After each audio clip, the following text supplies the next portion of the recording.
Welcome to Purple Easel Spotlight, where we put the spotlight on artists and creatives. My name's Latoya. And I'm Megan. And we're both art instructors here at California's largest paint and sip studio, Purple Easel. Today, we're going to be talking about one of my favorite artists, probably my number one favorite artist of all time, actually. And you waited this long? Yes, I sure did. Because once again, I didn't know how I was going to act during this episode. But it's going to be Alphonse Mucha. So he was born in 1860 in Czech Republic. And when he was a young boy, he had an aptitude for art. And fun fact, actually, not only was he interested in art and did art and drawing as a kid, but he also played the violin and sang.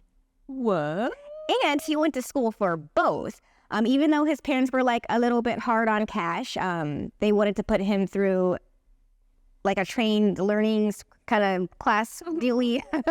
Them things. Yeah, them things with both playing the violin and doing art. Wow. However, when he grew up, the voice be getting mature and he couldn't sing as good as he used to as a child. So he decided, he didn't drop the violin, but he did decided he wanted to pursue art. And fun fact, he is the first of 6 children, all of their names start with A. Whoa. That's cool. And I just recall, I do not have my glasses. I cannot read the screen. I have to get my glasses really quick. Hold on. I am an old lady. Give me a moment. So,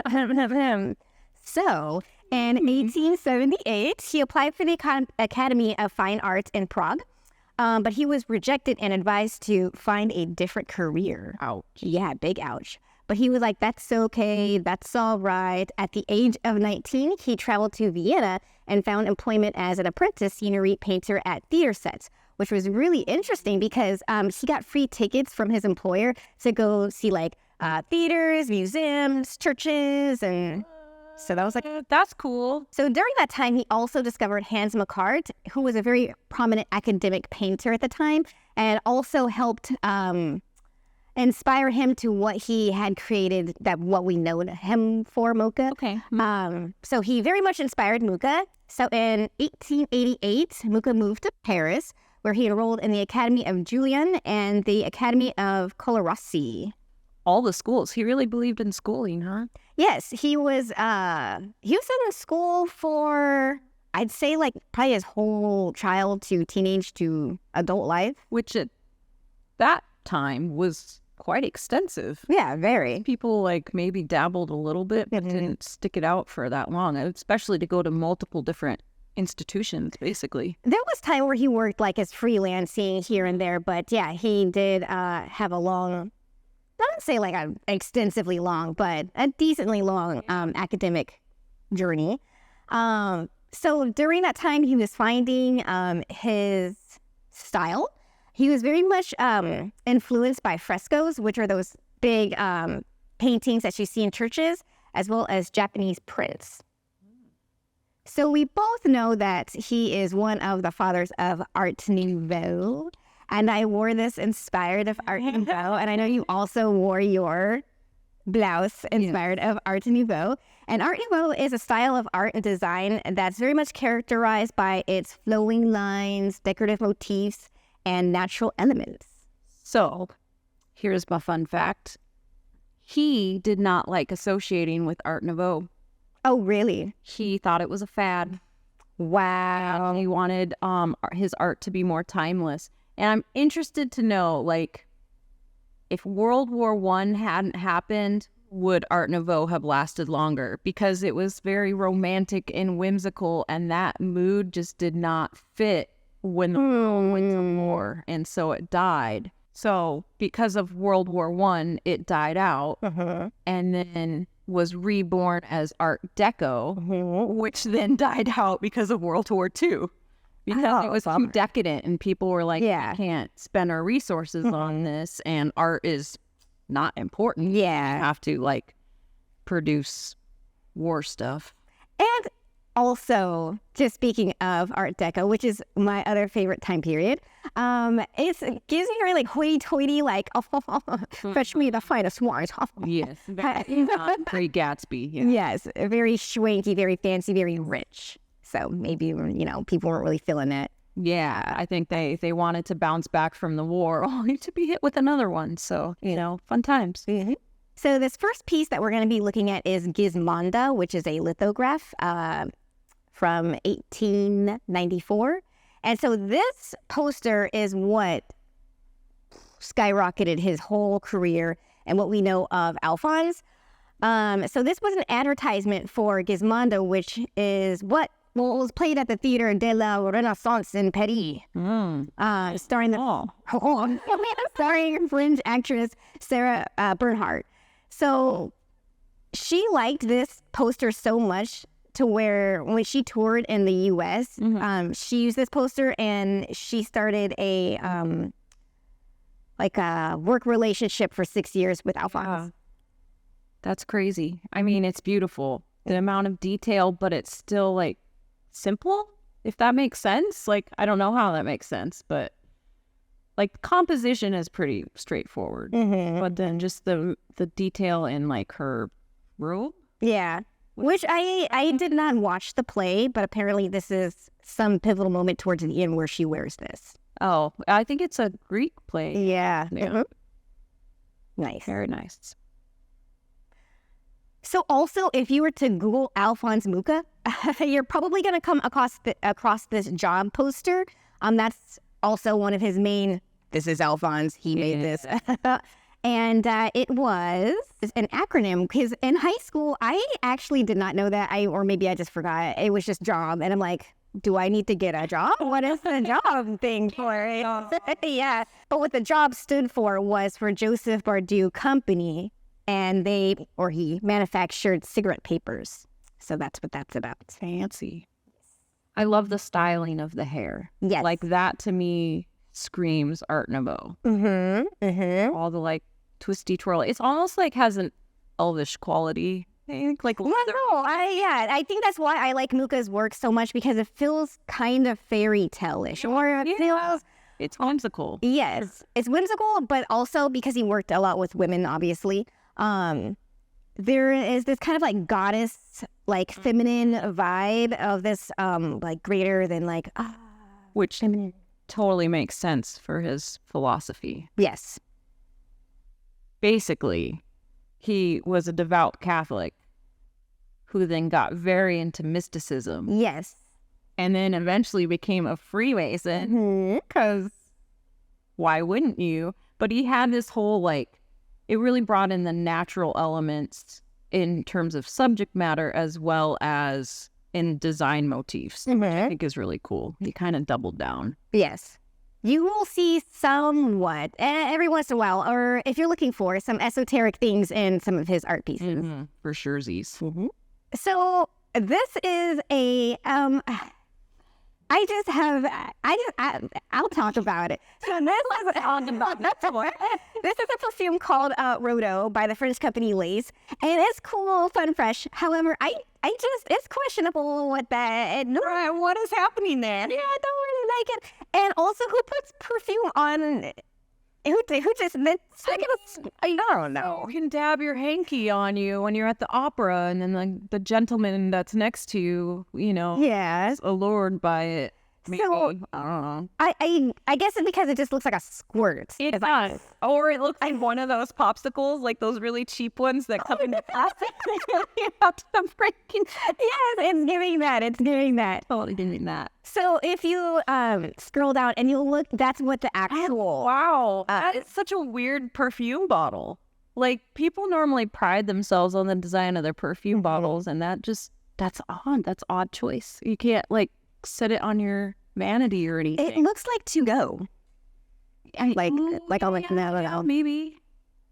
Yeah, it is kind of like a seltzer spray.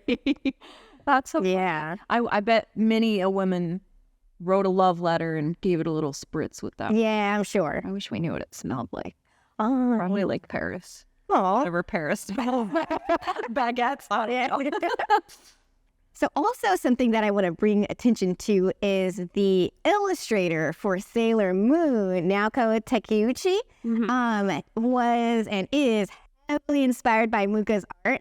And so here's a comparison of the Sailor Scouts with some of Mucha's pieces that Those are they the got. seasons, I believe, right? That he did. So I have the seasons. Oh, okay. So I don't think this is the seasons. Something I else. thought, but it's similar. It's very similar though. I mean, the whole goddess. Yes. Yeah, and he really was a believer in love, virtue. No, love. Nope. I don't know. Okay.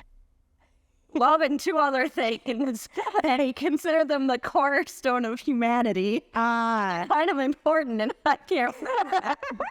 He was into a lot of things. I feel like he had a whole sort of philosophy that we'll get into shortly. But yeah, I love it because I love her work. I obviously love Sailor Moon, although I don't like Sailor Moon particularly. I just like Sailor Mercury. I like Sailor Moon. It's just I don't like Serena. Okay. Give us your thoughts. Yes. Who was your favorite Sailor Scout? So this is season, and this is a picture. Sauce. This is a picture from my kitchen.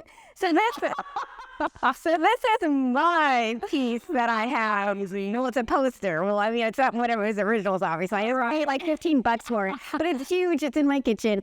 And both me and my mom love Alphonse Mucha. She doesn't know it, but she doesn't know. I think a lot of people relate to that, though. Like, they're so used to it. Mm-hmm. And people who have been influenced by him, and they just don't even realize. Yes, very much so. In fact, so you were talking a little bit earlier about like tarot cards. There's tarot decks that are inspired by Mucha. I've seen so much video game fan art that is Mucha based with the whole goddesses and the whole like crescent and the design and stuff. So I feel like while he was popular then, I feel like today he is still very much popular. People like to take elements of him and recreate their own fan art with it.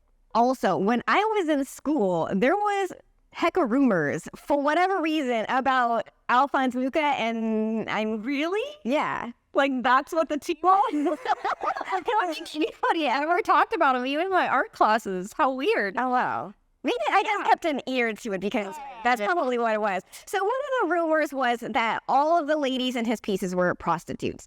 Now that cannot be confirmed nor denied. Some people were like, no. Some people were like, well, possibly. Just because back in those days, you couldn't get women to like be in those poses and be kind of like half naked.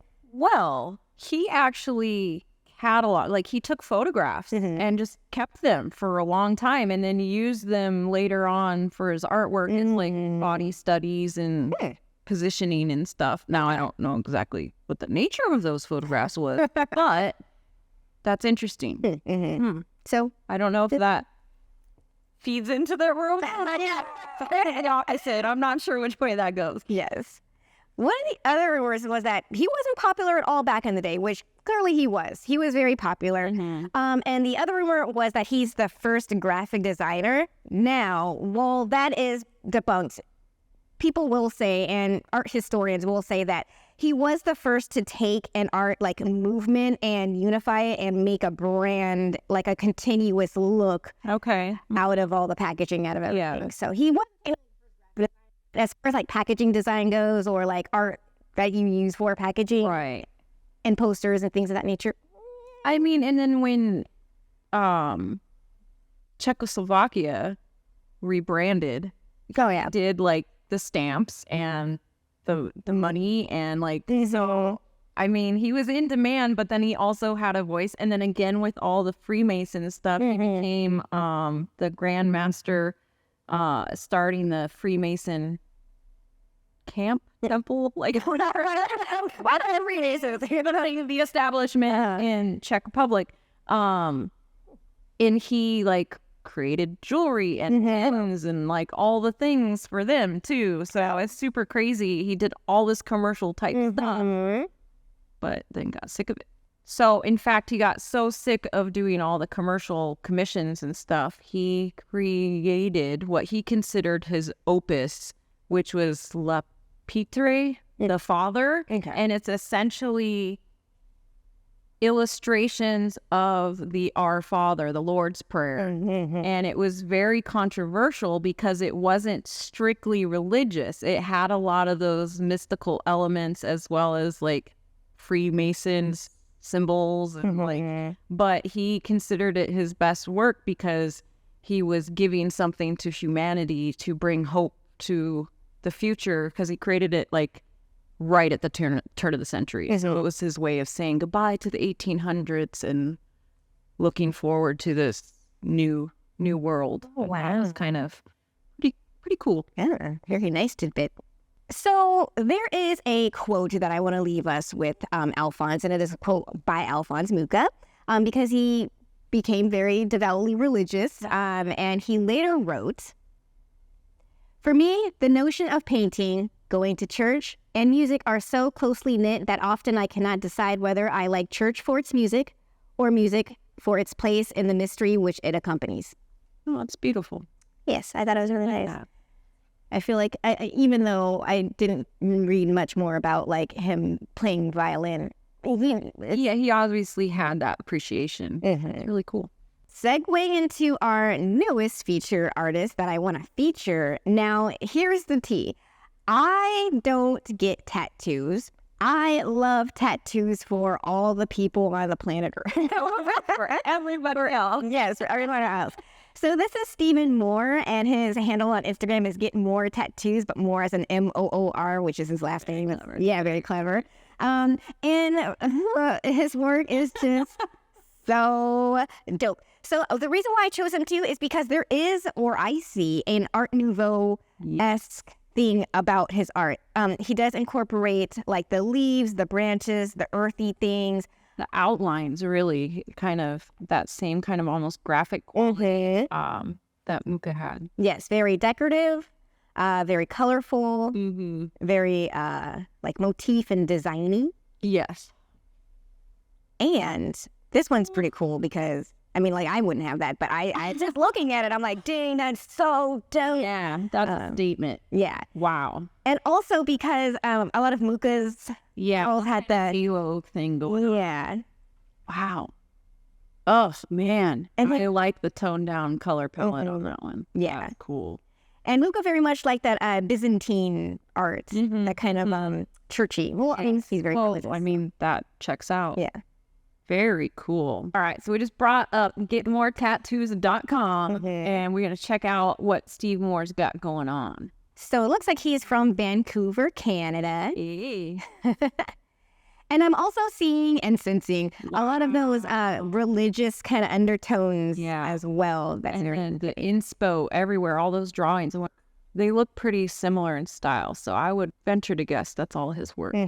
So he does draw, by the way. That's super cool. I wonder how long it takes to do these. That's got to take a gazillion hours and a gazillion amount of money. And I wonder how the color holds up, because there's a lot of color.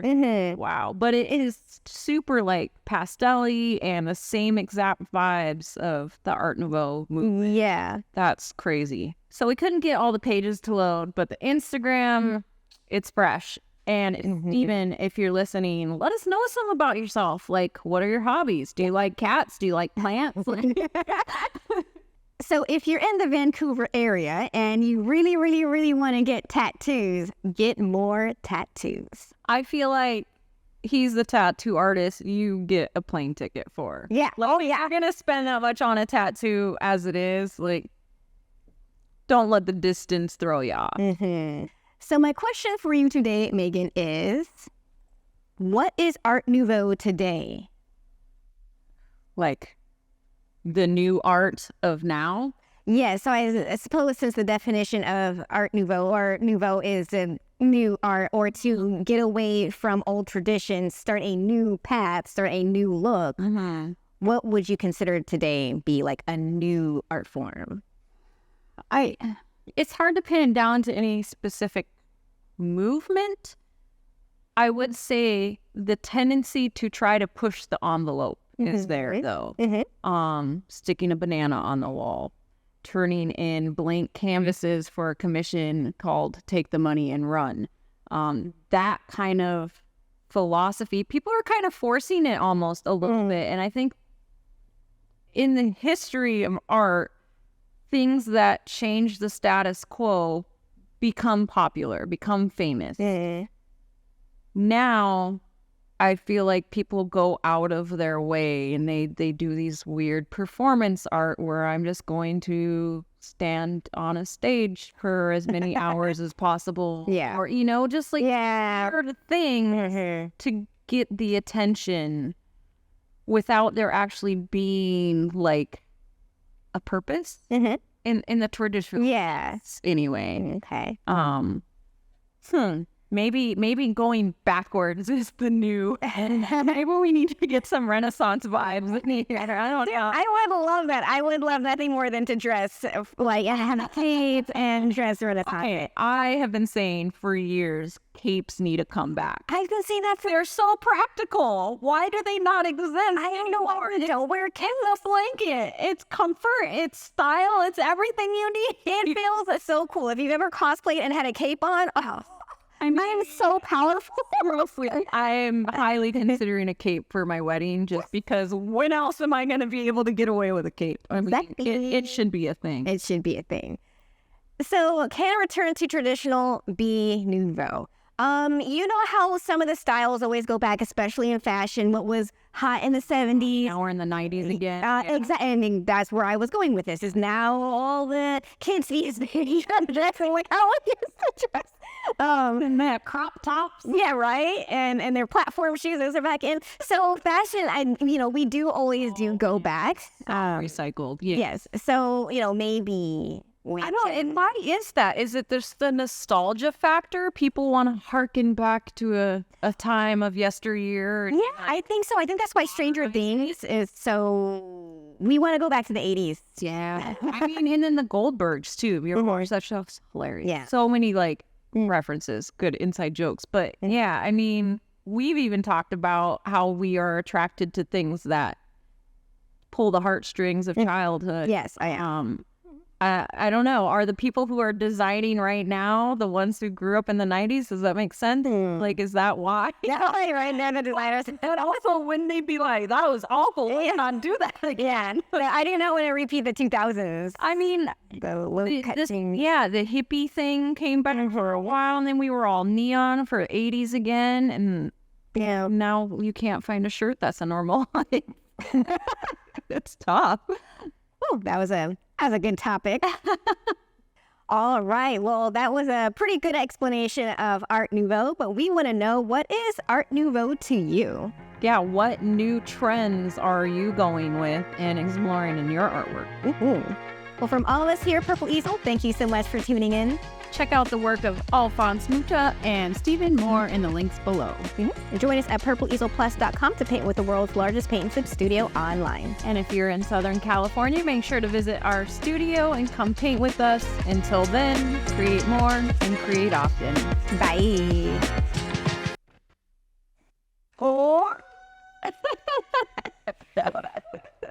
Put this day on the calendar.